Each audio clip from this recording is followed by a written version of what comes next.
اروپا همین طور میشد. بله همه خیلی هست.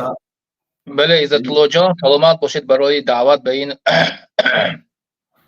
برنامه آنلاینی شما و خوب است که امروز روبرو صحبت میکنیم و موضوع شما خیلی موضوع مهم است و امروز 2 نوامبر حمایت از ژورنالیستان و به جزا ماندن آنهایی که بر ضد ژورنالیستان فعالیت میکنند در همین موضوع هست و امروز هم به همین روز بخشیده شده است. این یک روز بین المللی است که باید ژورنالیستان حمایت شود و این روز رو اختصاص داده است و البته چیزی که همه شما میدونید مثلا در تقریبا در تمام دنیا مثلا 3 حاکمیت یعنی هست: حاکمیت اجراییه، حاکمیت سودی، حاکمیت قانونبرا و حاکمیت چهارمش حاکمیت چهارم هم هست.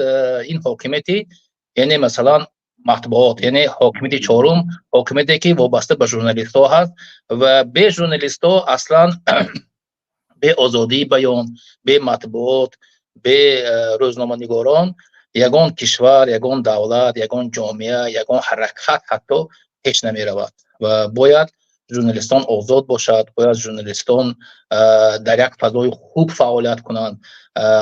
آزادی اندیشه، آزادی بیان همیشه در کشورها باشد. آنجایی که همین مسئله ها آزادی بیان و آزادی اندیشه نقض می شود، اون حکومت، اون دولت، اون جامعه هیچگاه پیشرفت نخواهد کرد. این یک مسئله مهم است و هر جامعه که میخواهد پیشرفت کند باید آزادی مطبوعات، آزادی بیان، آزادی سخن باید آزاد باشد، مستقل باشد و خدا را شکر که شما این موضوع رو مطرح کرده استادید. پیش از همه یعنی مثل دیگر البته ما کانال های خیلی زیاد داریم ولی شما پیش دستی کردید که این مسئله رو خیلی مسئله مهم است. من خیلی خوشحال شدم که در این مسئله شما پیش دستی کردید و در این موضوع امروز صحبت کردید. استادید ببینید که در همین فوتبالکای من تمام چندین نفرهایی که امروز به خاطر آزادی بیان، به خاطر بیان کردن موقع خودشون یا نوشتن مسائل های مبرم و مسائل های مهم در تاجیکستان و یا گفتن حقیقت امروز پشت پنجره در زندان تاجیکستان هستند و اینها عبدالله غربتی، دلیل امام علی، ذوق بیک سید امینی، عبدالستار پور محمدزاده، الفت خانم محمدشاهی و خورشید فوزیلوف، نویسنده برجسته تاجیک رستمی عبدالقادر.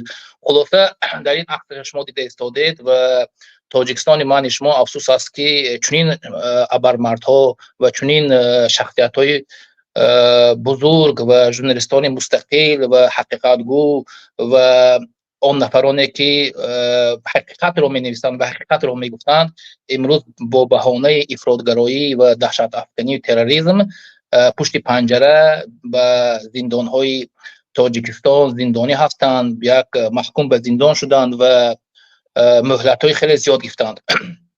چرا ژورنالیستان ما و حقیقتگویان ما، بلاگرها و دیگر نفرهایی که از قانون سرقانون جمهوری تاجیکستان اجازه داده است که موقع هر یک شخص باید گفته شود و آزادی مطبوعات، آزادی وجدان، آزادی بیان، آزادی اندیشه در سرقانون جمهوری تاجیکستان ما نوشته است که آزاد است، مستقل است و از همین حقوق انسانی این نفرها استفاده بردند ولی پشت پنجره رفتند.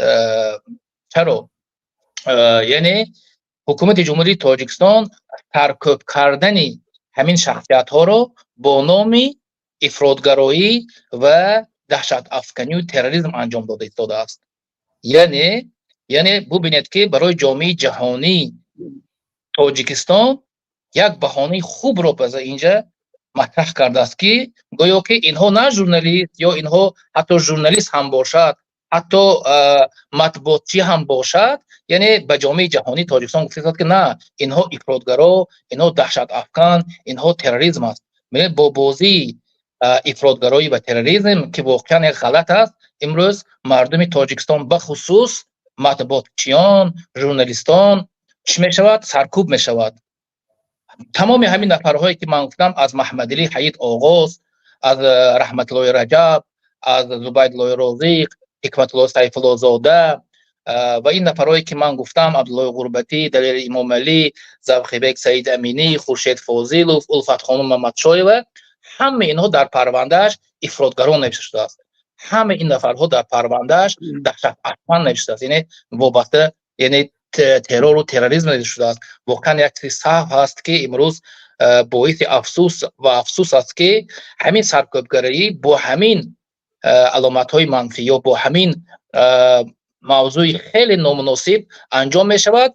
به خاطر آن انجام می شود که امروز همین مفهوم ها، همین افراطگرایی و تروریسم یک چارچوبی معین ندارد.